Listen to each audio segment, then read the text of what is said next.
to use our ability to reason as the basis for our beliefs and morality.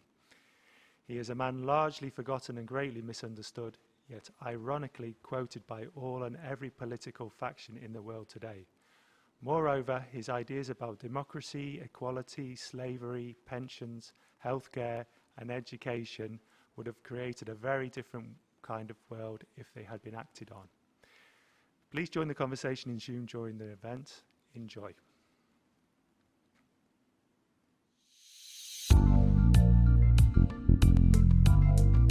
I arrived in Calais, a hero. It seemed the entire town came out. Viva Thomas Paine! Viva la nation! Viva Thomas Paine!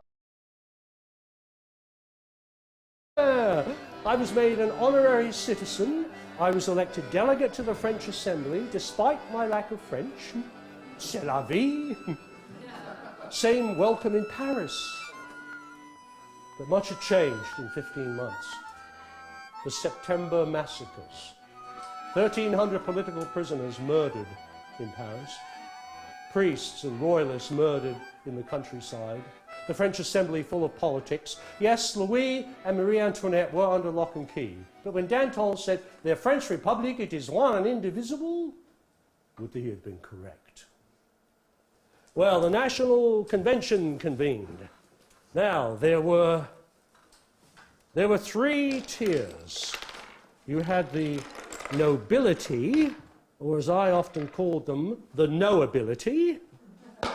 You had the clergy, even then known as deputies of corporations, and you had the commons, made up of the Montagnards with Robespierre, the Guillotines with their connections to Jefferson and Franklin, the Jacobins, more provocative, the sans-culottes, without breeches, meaning that they wore long trousers, the enragés, the very angry, men like Jean-Paul Marat, who saw blood flowing in the gutters as an essential part of revolution. Robespierre would come to agree. And in the middle, the plain, the majority, who usually controlled the vote until the Jacobins took over. Well, I was one of 9 appointed to write a new constitution. And all around us was the guillotine, the machine, the quick and easy way of chopping off heads, even as we debated the fate of the king. Robespierre called for execution. I spoke against it. The vote was to behead. The former king was driven through a thick early morning mist to the Place de la Révolution, where in front of 20,000 people, the blade.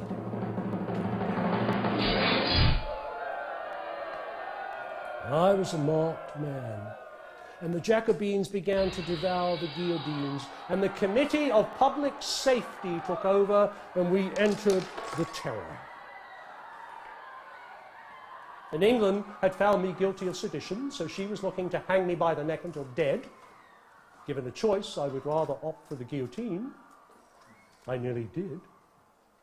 But my skills are not in the day-to-day details of government, but one must always speak the truth as one sees it, no matter the consequences. No matter the consequences.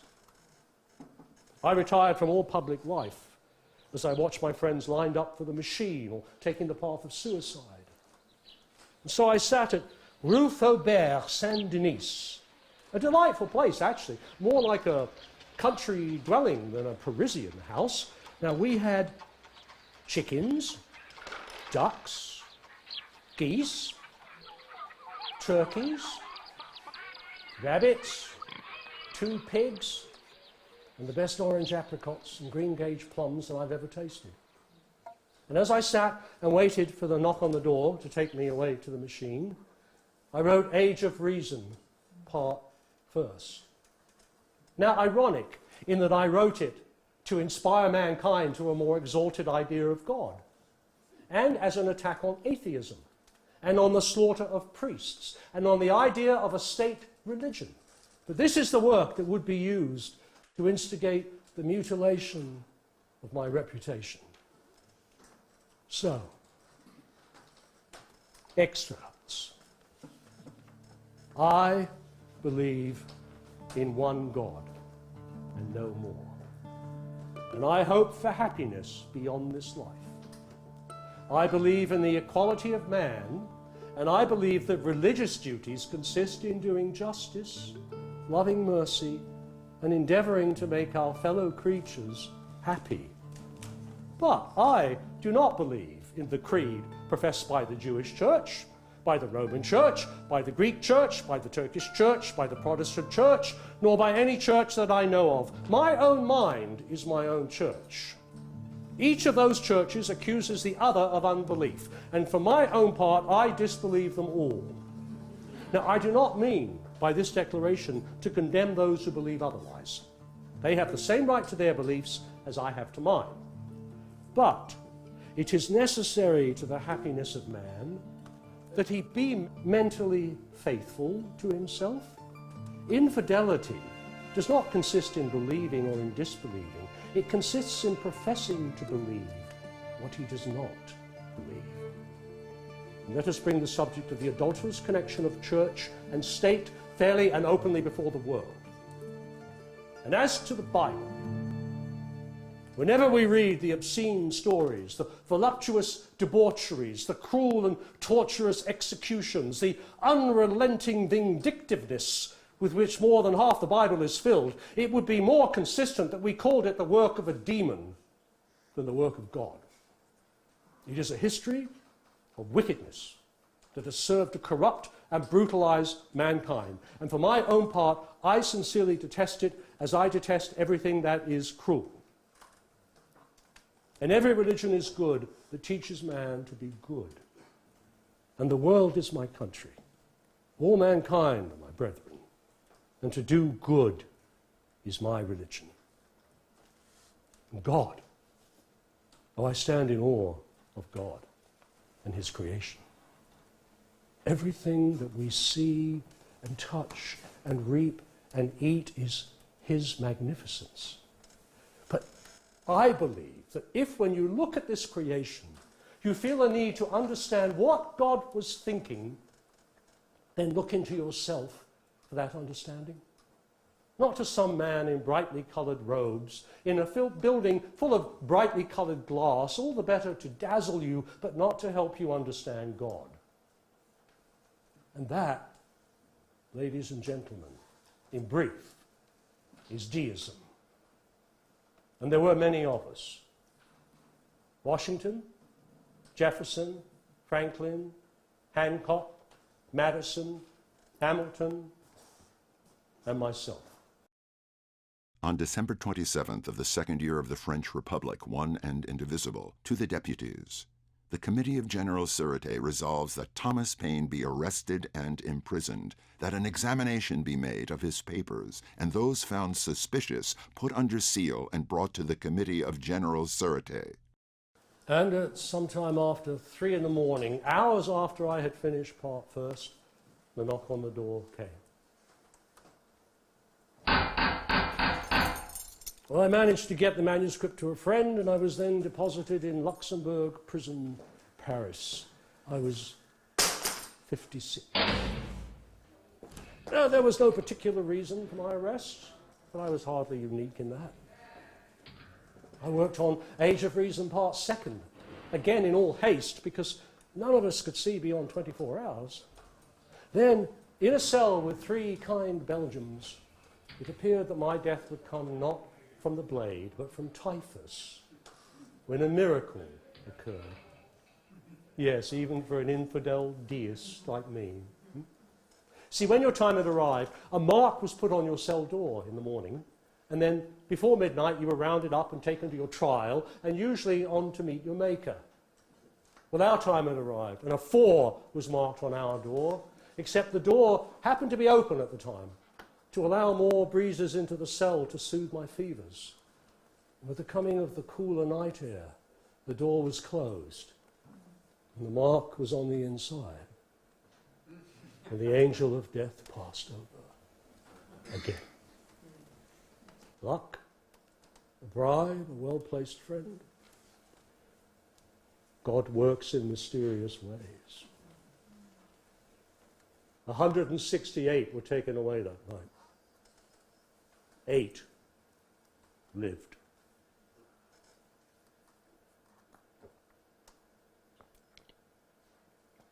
Then Robespierre announced one too many plots, and on July 28, 1794, the machine was turned on him. He was beheaded, the guillotine was put away, and the terror was over. Some say 15,000 died. Some say 40. Then the new American minister, James Monroe, stepped in, and after 10 months and 9 days in prison, I was released. I was not myself. My mind had lost its sharpness. I was covered in blotches. So many of my friends were dead.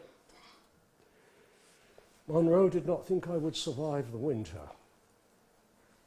but I did. And I sharpened my quill, and I finished Age of Reason, Part 2. It has been the scheme of the Christian Church and of all other invented systems of religion to hold man ignorant of the Creator, as it is of governments to hold man in ignorance of his rights. I totally disbelieve that the Almighty ever did communicate anything to man by any mode of speech or any kind of vision other than by the universal display of himself in the creation. The creation is the Bible of the deists. He there reads in the handwriting of the Creator himself the certainty of his existence.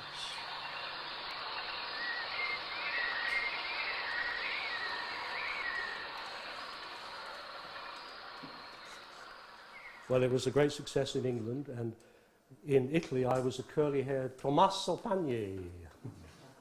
In America, 17 editions, 100,000 copies sold, and it inspired debate about deism and democracy. It also helped to inspire an alliance between the Federalists and the Calvinist clergy, so that politicians, instead of rising in the morning to seek the truth, they went to bed at night with the great American moral order. And many clergy from the pulpit preached Christianity or infidelity. But one can but throw one's ideas to the wind. Where they are blown is beyond any man's power. But what was happening to my America? 1,000 years hence, perhaps in less, America may be what England now is. And when the empire of America shall fall, the noblest work of human wisdom, the grandest scene of human glory, the fair cause of freedom shall have rose and fell, much like John Crow. Well, I felt abandoned and forgotten by many, but especially I had spent a month of October, many years before, at the home of George Washington, and we had discussed government and Congress and conducted experiments in his creek where we found ways to ignite inflammable air as it rose to the surface. Politics and farting. Your policy was to silently leave me to fall, to die in prison in France. It was incumbent on you to have made some inquiry into the cause of my imprisonment, but your silence points to consent. I ought not to have expected your guarded silence, either as a friend or as President of the United States. You folded your arms, forgot your friend, and became silent. That upset me much. Letter to George Washington, 1796. I wanted to go home, but the British Navy was still looking for me, and I had not survived the blade, only to die by the rope.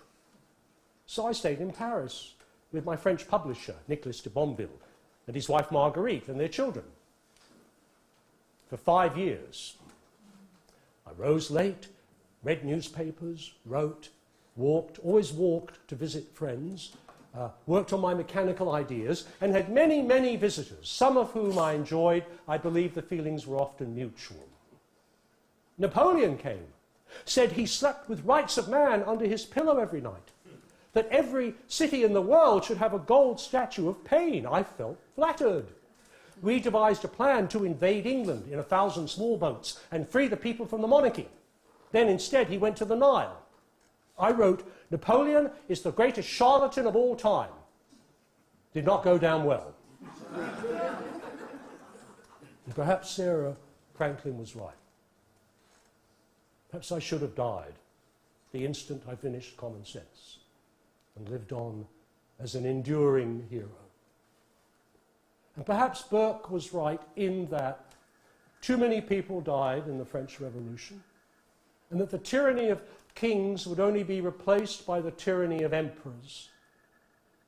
But as I neared my final chapter, I realized that the true tyranny was not kings or emperors. It was poverty, agrarian justice.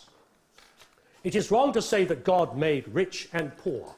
He only made male and female and gave them the earth for their inheritance. So, when land is improved through cultivation, it is the value of the improvement only, not the earth itself, that is individual property. Every proprietor of cultivated land, therefore, owes the community a ground rent for the land he holds. Now, this ground rent will finance a national fund to pay every person at age 21 a sum as a compensation in part for the loss of his or her natural inheritance of land, and a sum per year to every person at age 50, and to those blind and lame who cannot provide income themselves for the rest of their lives. The fund will also be financed by a tax on the value of all estates when they are passed on to relatives due to death. And this will not be a charity, but a right, not bounty.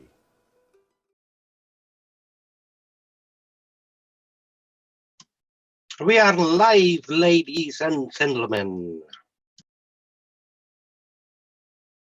Wow. Great stuff, Ian. Fantastic. Really, really, really, really great. Ian, do you want to say anything about what we just watched to start?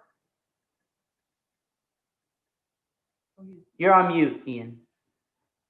Ian, you're on mute. We can't hear you. Yeah. Okay. Gotcha.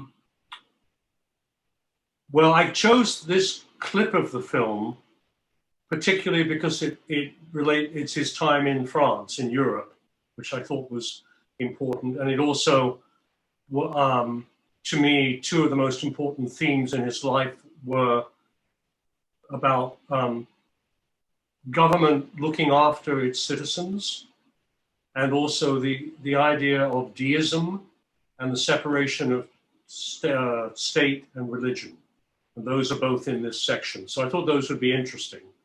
I thought also, to me, the single most important thing about his character was that he said one must always speak the truth as one sees it, no matter the consequences.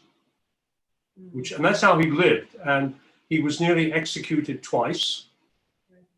He was hated more than he was loved by the end of his life. I mean, he paid prices for that, but he refused to live any other way. So he would always say the things that everybody else said, don't say that, don't say that. And he would say it and get in trouble. So that I thought was also kind of in evidence in this part of the film. But really, I'd like to hear any comments and questions. All right. Daniel, you have anything you want to say, or Mehdi? No, I just like in the end, you said in the play, like the biggest tyranny is not the emperors and the kings, but it is the poverty, and it's still the same all over the world. I mean, things haven't changed, and it's so great for this, you know, theme of the festival and everything. So it was really powerful. Thank you. You're welcome. I'm really glad you noticed that, because I think that's a very important. He all his life he was trying to get rid of monarchy, but as he got older, he realized that it was poverty, not monarchy, that was the real underlying issue. Yes. Daniel, do you have anything you want to say? Hi, hi Ian. I'm Daniel. I'm living in Finland, representing Kukkanori. I'm from UK as well. Yeah, I thought it was fantastic actually. But why Thomas Paine? Sort of, why did you choose Thomas Paine? Does it resonate with you? Does the Enlightenment and reason, are these the? Well, what happened was I didn't really know very much about Thomas Paine. Okay. And I was performing my first play, which we showed a little bit of on a Monday earlier. And I was on, and 3 people over one weekend, when they saw this first play, and they all said, you should do Thomas Paine, because I'm English. And so I read one biography of him, and I was completely, I mean, that was it. I was completely in. I found him politically to be exactly the way I thought. I also found, I mean, you know, when you write a one-man play, you need to have someone whose life is not all good news. You have to have ups and downs, and he certainly had ups and downs in his life. He had struggles. He had moments of great success. And I just found him really fascinating. And most people in England barely know him. And those that do, some of them say, oh, that traitor, Thomas Paine. And people in America, they might know Common Sense, which was very much part of the American Revolution, but they don't really know him at all.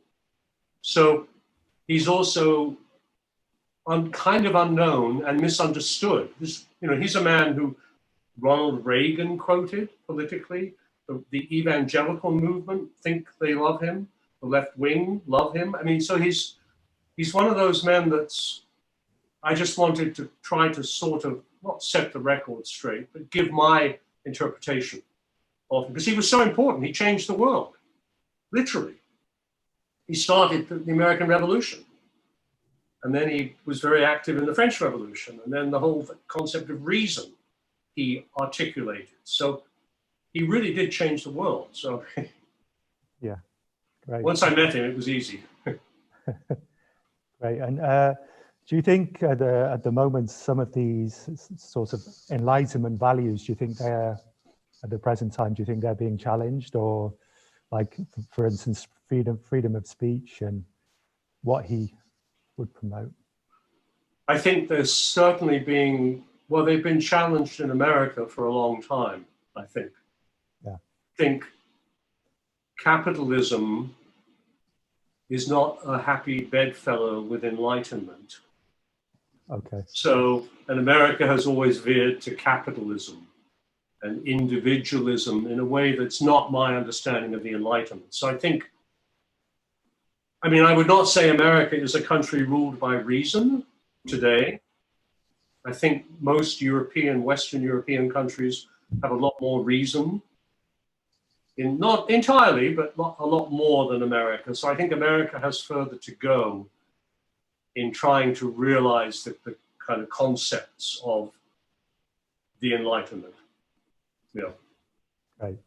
Because I understand you've worked on the West End and also in LA.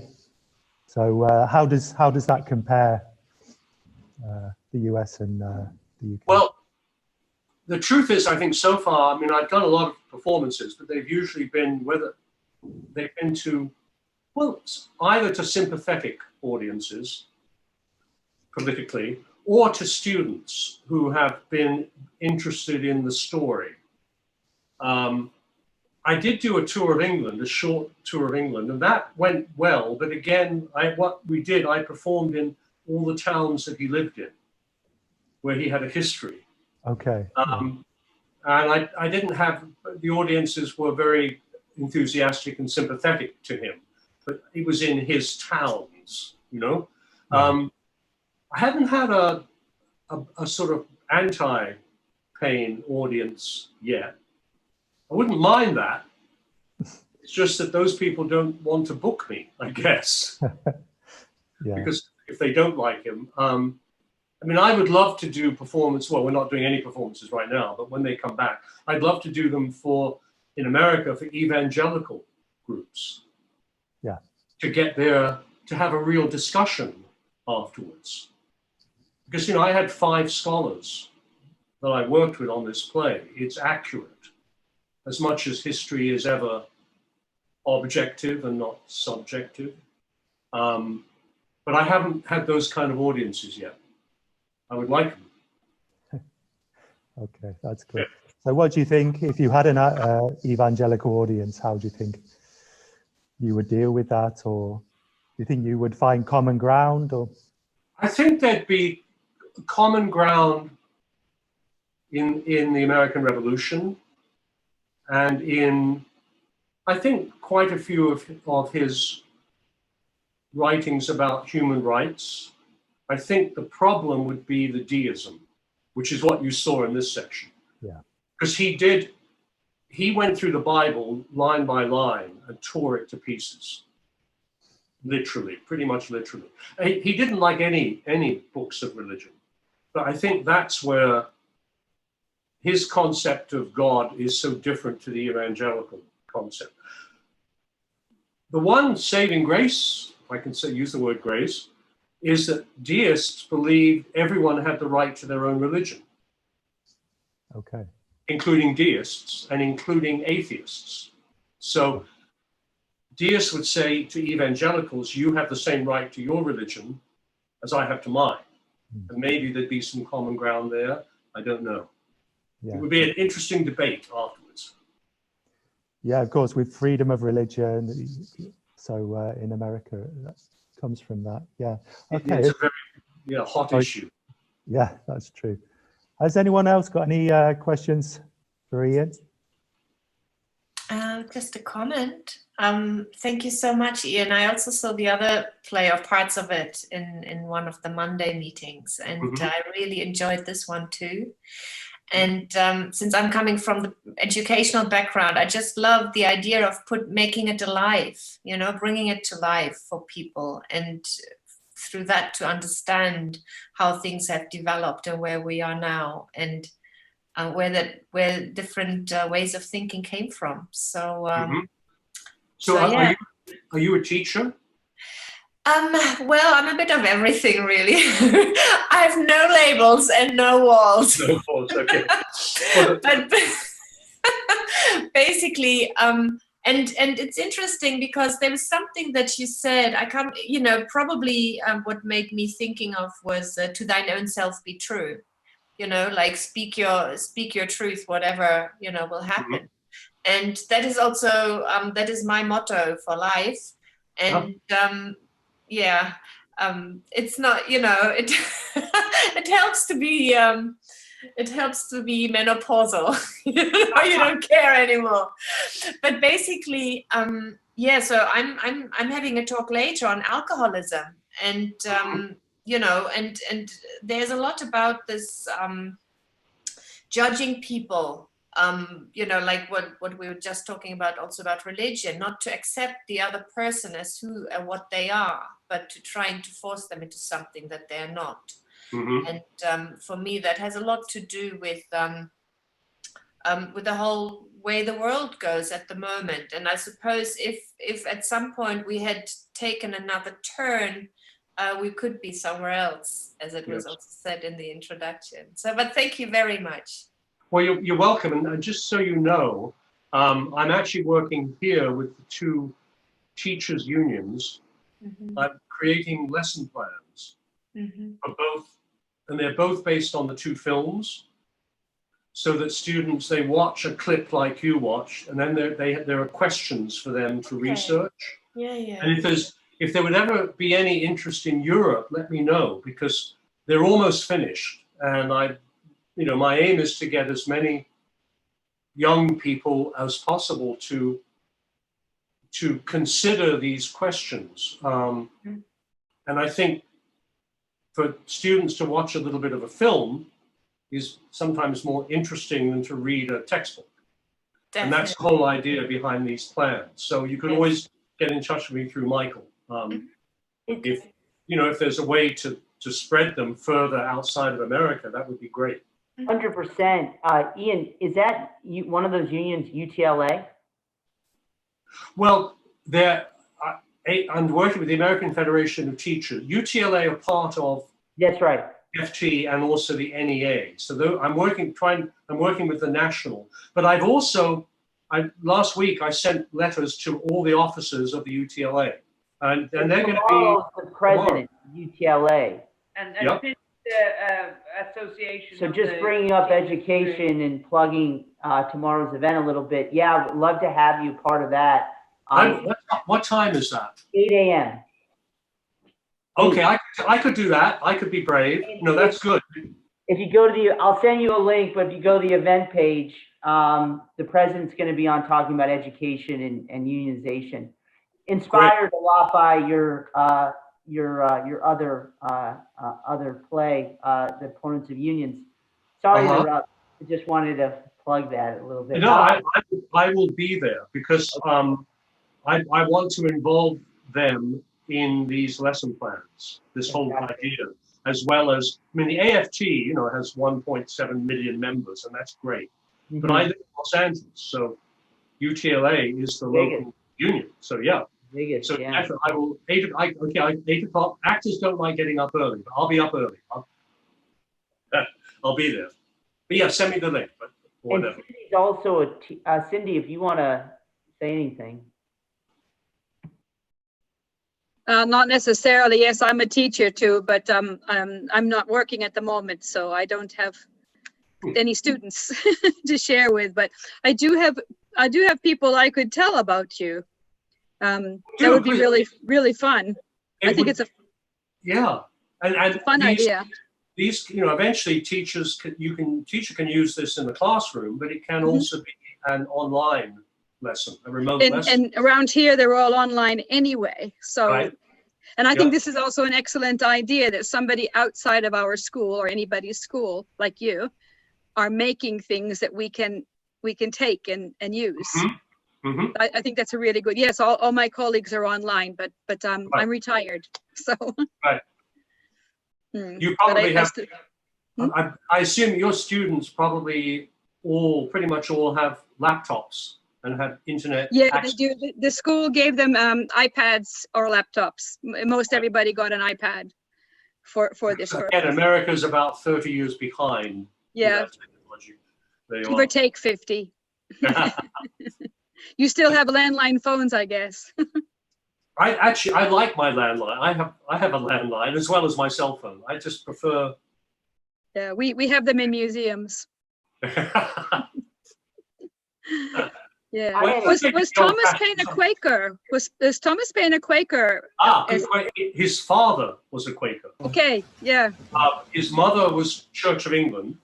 Okay. Which again, he's like Harry Bridges. He grew up in a household with two religions. Right. So you can compare. Would say, yeah, it's the Quakers the Quaker philosophy had a huge impact on his life.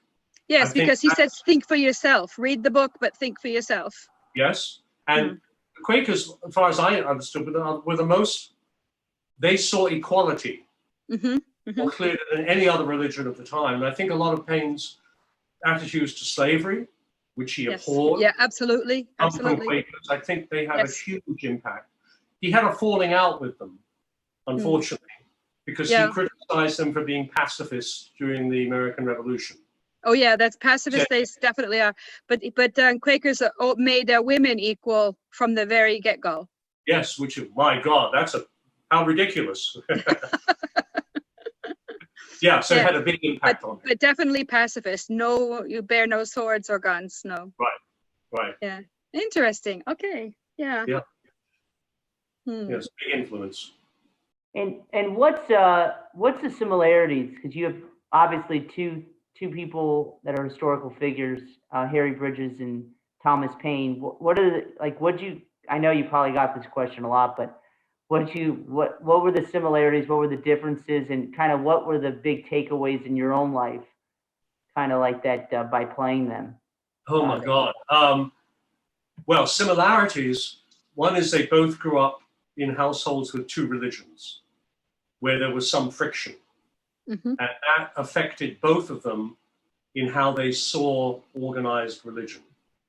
For Harry Bridges, it really turned him against the Catholic Church as an organization. For Paine, it turned him against all organized religion.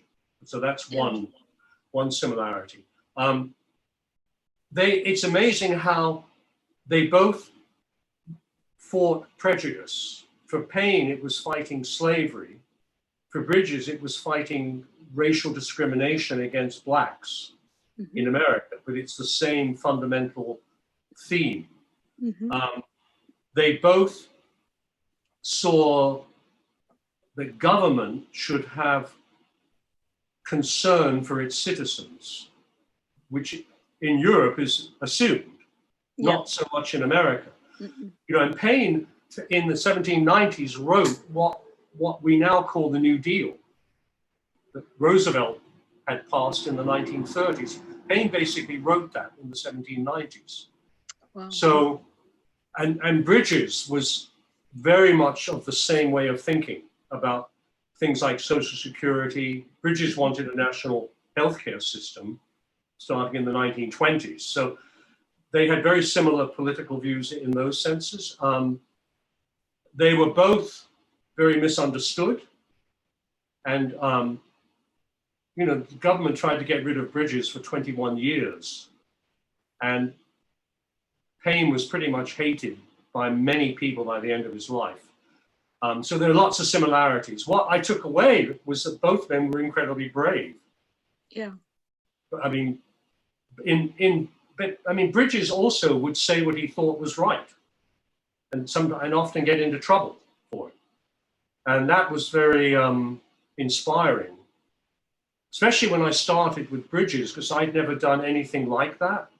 But I took from his bravery made me braver, to think I could write a play and I could perform the play and all of those things. So I guess, and now I'm a sort of Marxist deist, so if that's possible. Yeah, definitely affected my whole philosophy on life. Wow. And Daniel, there's something on the chat. Tim, are you there? You want to say? Yeah, it? always. I am here. All right, what do you want to say? You're there, so say it. What do you have? No, you mean that chat? It was an hour ago. Well, I typed in chat that it is always amazing how you can remember billions of lines and spots and so on and so on, and you are really good. Yeah. But actually, I wanted to say that when you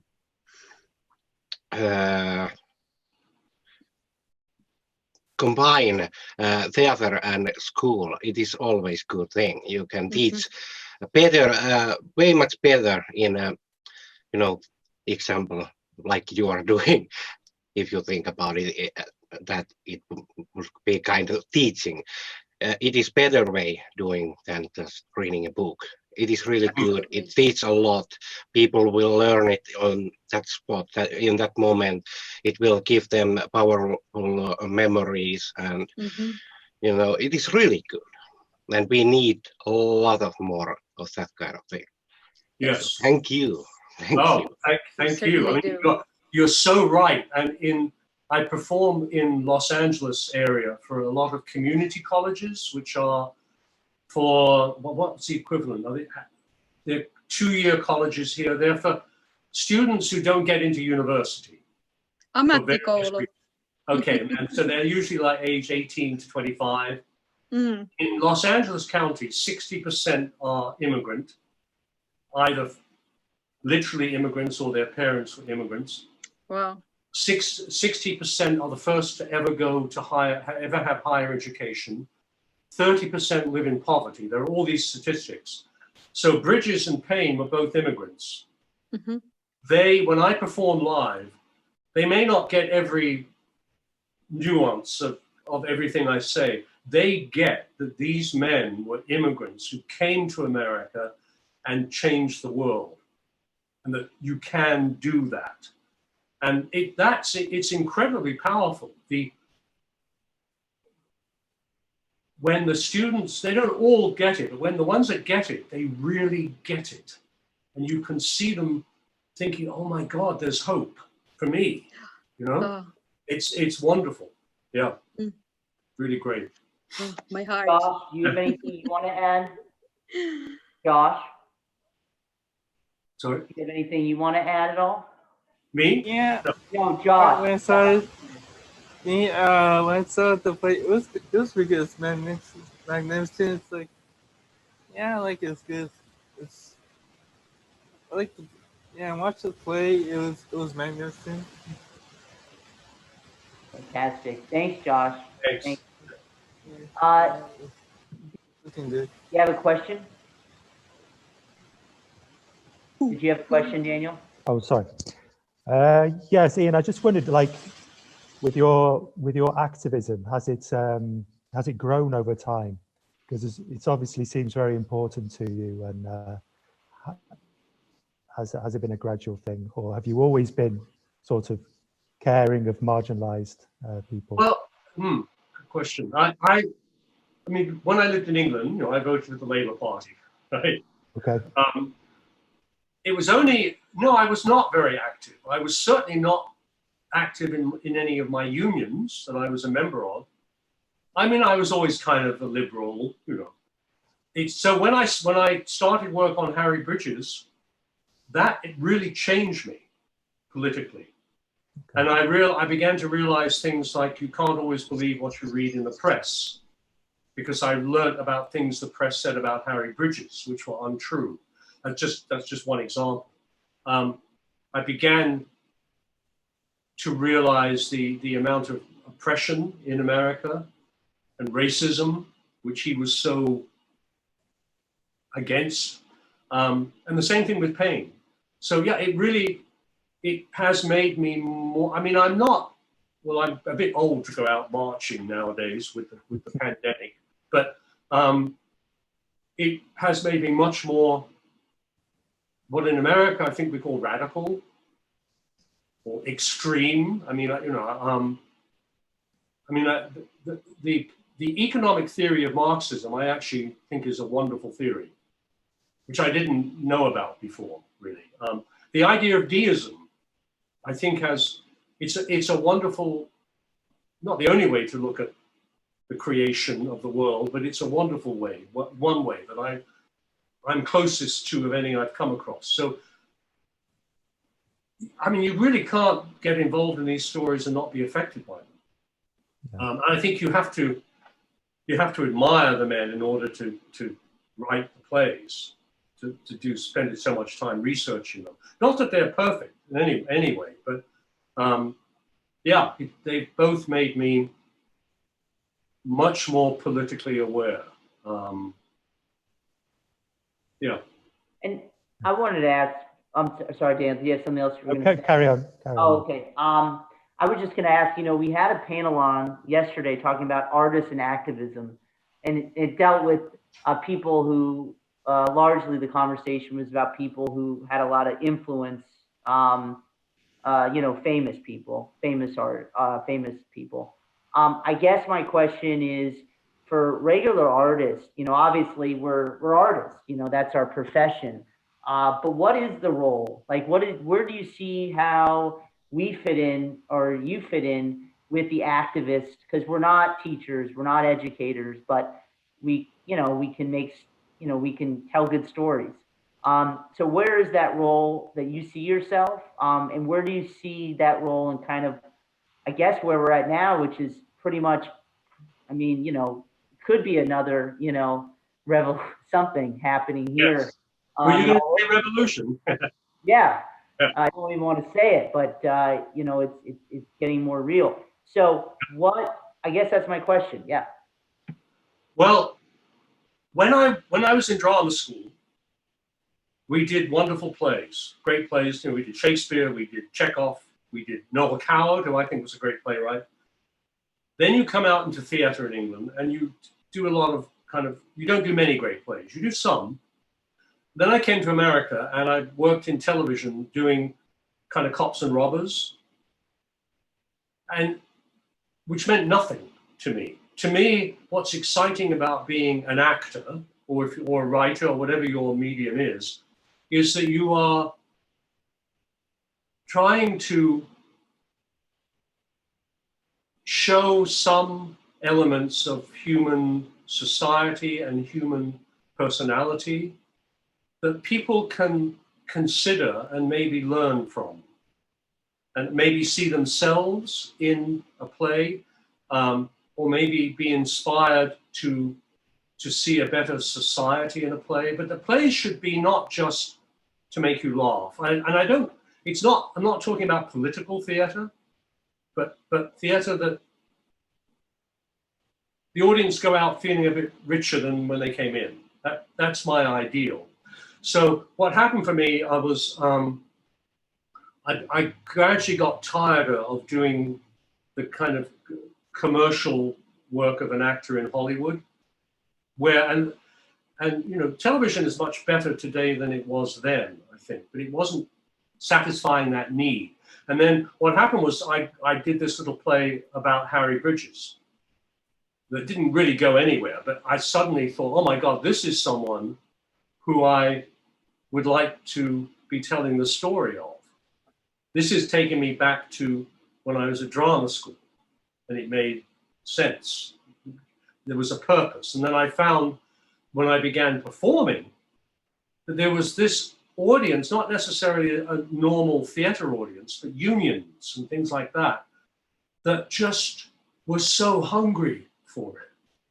And they'd never seen anything like that before. And then I was kind of hooked on that way, that being that kind of artist to write. So artists are educators. Well, we hopefully should be, yeah. I mean, our job is to tell the truth as we see it, right?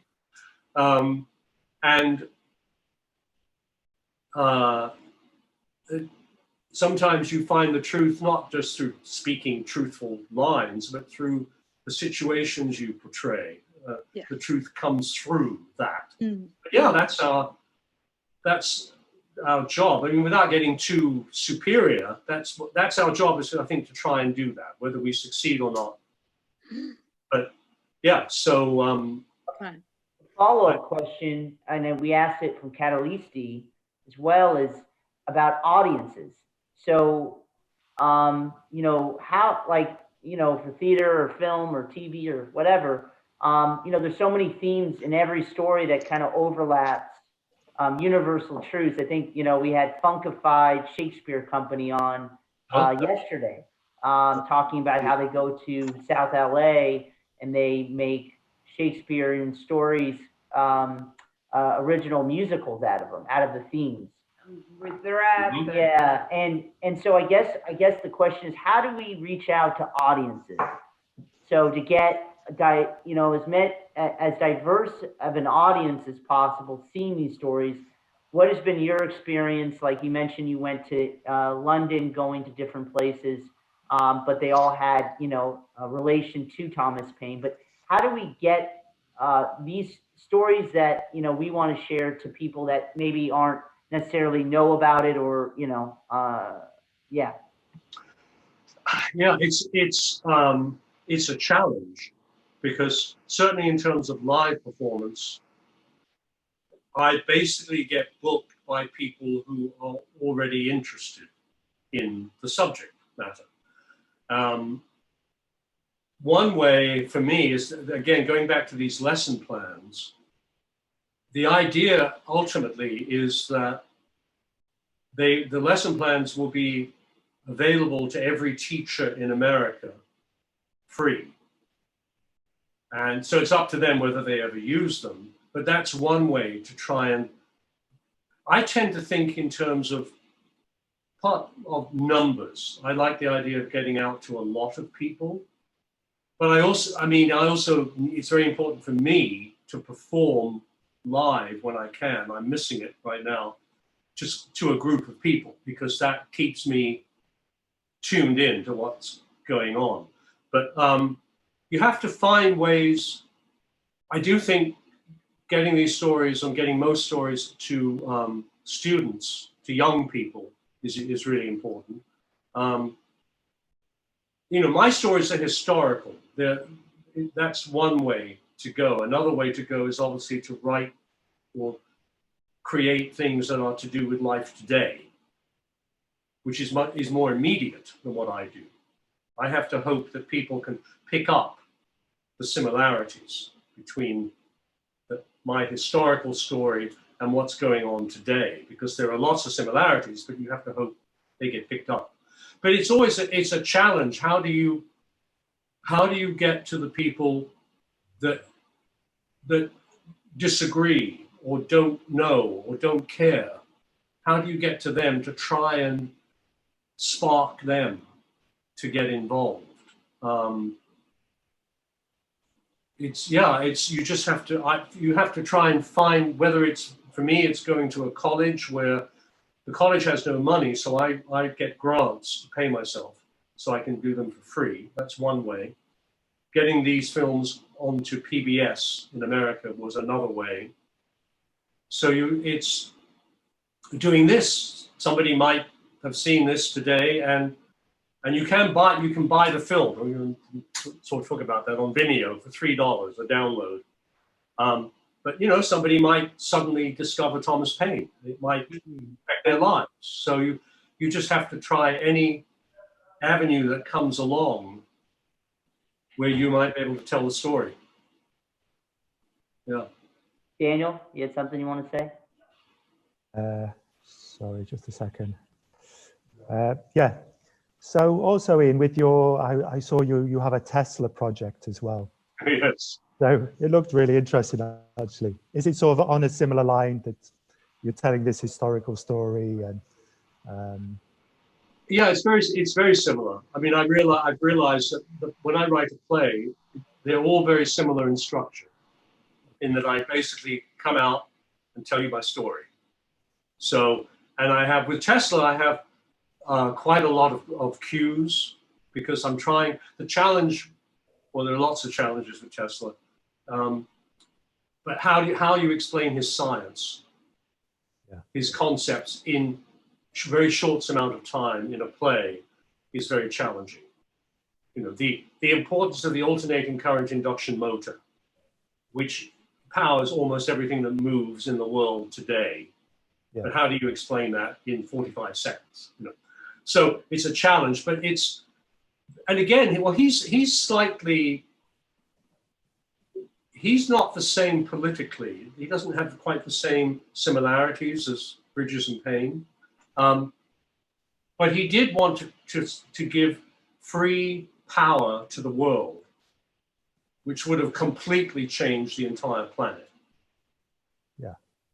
So in that sense, he had a vision that was politically huge, that every person in every country and every continent would have unlimited amounts of free power, would have changed everything. So he was also revolutionary, but in a different way. But he's a challenge, because he was a very, very, very strange man. I don't know how much you know about Tesla, but he was weird. He was really weird. Yeah. And Daniel, it's 9:53, so I think that I want to make sure Ian has a chance to say anything he wants at the end before we have to go. So Ian, any final thoughts, final words of wisdom that Thomas Paine would like to say to us right now? Hope? Any words from the play that you think are fitting, maybe, for right now? Yes. They're actually not Paine's words, but they're very much Paine's philosophy. At the very, very end, almost the last thing I say is, now I'm always bad at picking out one bit. I hope that you will determine, as I did some time ago, to leave the world at your death a better place than was the world into which you were born. And that you will use your hopes and dreams and passions and reason to do so. So that I think that would be a fitting end for Paine would approve of that. For all of us. Excellent. And thank you. This is a wonderful thing. And thank you for the questions. And I will be there tomorrow at 8 o'clock in the morning. That's what, is that 7 p.m. finish time? Yeah, yes. 8 p.m. is 7? Yeah. No, 6 p.m. 6 p.m. Finish yes. time. 6 p.m. finish time, okay. Okay. And everybody stay tuned. Daniel, do you know what we have next? We got some videos, right? Yes, we've got Sullivan Bazaar next. So it's a video, about multicultural and free city events for all ages. Fantastic. Where is that from? Is that from Scotland? That's you're asking me now. Suvela, I think, is in Espoo, isn't it? Yeah, it's from Espoo, Finnish. Oh, yes. Yeah. Okay. My children used to go to a circus which was free for all kids in Suvela for a similar reason. They wanted to have something for all the kids to cooperate together in. It was really quite fascinating. So now they've got something new and interesting going on here. Fantastic. If you activate all the neighborhood kids, then the community has more togetherness and less crime. All right, so everybody stay tuned for that video. And then at 12 o'clock, we've got Dominic Beltran sharing his art. So more to come. Okay. Stay tuned. Okay, thank you all. I'll see you tomorrow at 8 o'clock in the morning. Thanks, Ian. Thanks, Ian. Thank you so much. You're very welcome. Bye-bye. So Daniel, are we still on? Yeah, I think I'm just gonna quickly Do we- do the announcement. Do we stay here or do we go over to the website to stream? I would go to the website Go now. to the website. It's just a video for half an hour. Yeah. Okay, Yeah. bye. Okay, I'm gonna see you. Bye. I'll just nip off.